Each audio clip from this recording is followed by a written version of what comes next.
আমার নেতা লন্ডনে বসে আছেন, শেখ হাসিনা এই দেশে বসে গালাগালি করছেন। আমার নেতা এখনো লন্ডনে বসে আছেন। আওয়ামী লীগের যে লিডার গুলো এখনো এই দেশ থেকে পালিয়ে গেছে, তাদের দোষটা কিন্তু এখনো রয়ে গেছে। সেই দোষরাই বিভিন্ন সংগঠন মিশে উস্কানিমূলক কর্মকাণ্ডগুলো চালাচ্ছে। আমাদের লিডার জনাব তারেক রহমান বলেছিলেন যে আমার ভোট আমি দিব, যাকে খুশি তাকে দিব, আপনারা আমার হাতকে শক্তিশালী করুন। আজকে তার একটা নমুনা দেখতেছি। জাতীয় নির্বাচনের আগে যে ঢাকা ইউনিভার্সিটির যে ভিপি বা যেখানে ডাকসুর যে নির্বাচন হচ্ছে, আসলে সেই একটা তার একটা নমুনা আমরা এখনই এখানে যারা আছে উপস্থিত, হাজার হাজার লোক এখানে দাঁড়িয়ে আছে, তার একটা পরিবেশ আমরা দেখতে পারতেছি। ইনশাল্লাহ মূলত কেন্দ্রে আসতে পারছি, এখানে সব দলের লোকই এখানে আসলে আছেন। এই তাই আমার অনুভূতি, আমি আমার খুব সুন্দরভাবে আমার এই যে উপস্থাপনাটা আমার কাছে ভালো লাগছে। এখন তো আর স্বৈরাচার হাসিনা নাই, হাসিনা তো চলে গেছে। এখন এই নির্বাচন তার হাসিনা নির্বাচন না, এখন সবার অংশগ্রহণে নির্বাচনটা এখানে হচ্ছে। আমার পাশে যারা আছে সবাই কিন্তু উৎসব জনতা।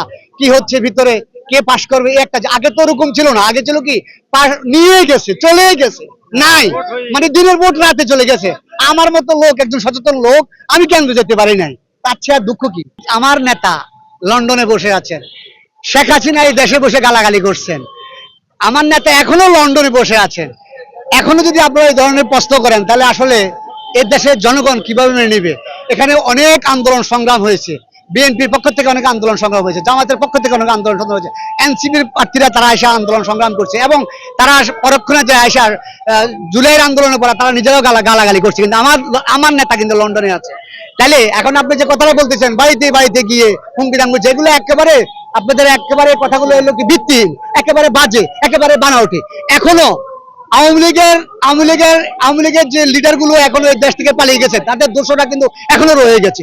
সেই দোষরাই বিভিন্ন সংগঠন মিশে উস্কানিমূলক যে ইয়াগুলা করতেছে, কর্মকাণ্ডগুলো চালাচ্ছে। এই ছাড়া আর কিছু নয়। কারণ সকাল থেকে আমি বলছি এখানে টিল নাও দাঁড়ানো, এবং আমি একসাথে ধরে ঢাকা ইউনিভার্সিটি আসতেছি। আমার বন্ধু বান্ধব এবং আমার যারা সিনিয়ররা আছেন তারা এখানে অনেকে আসছেন, এবং আমরা যা দেখতেছি এরকম পরিবেশ, এত সুন্দর পরিবেশের ভিতরে এই যে প্রভাকাণ্ড ছড়াচ্ছে, তাহলে বুঝতে হবে যে এখনো দোষরা এই দেশে এখনো রয়ে গেছে। কাজে এমন ভাবে রাজনীতি করেছে তারা, আর মানে পরবর্তী যে প্রজন্ম যারা আছে, আমরা যারা আছি, আসলে এমন বিভেদ সৃষ্টি করে দেখেছে যে মানে ঘরে ঘরে আপনার গ্যাঞ্জাম, ঘরে ঘরে গ্রামে গ্রামে বাড়িয়ে বাড়িয়ে, এবং এমন গ্যাঞ্জাম গুলো তারা করে গেছে, বাড়িতেও গিয়ে শান্তি পাওয়া যাচ্ছে না, একদম ঘর টু ঘর, ডোর টু ডোর। কি রাজনীতি এই দেশে শুরু করে গেছে স্বৈরাচার হাসিনা।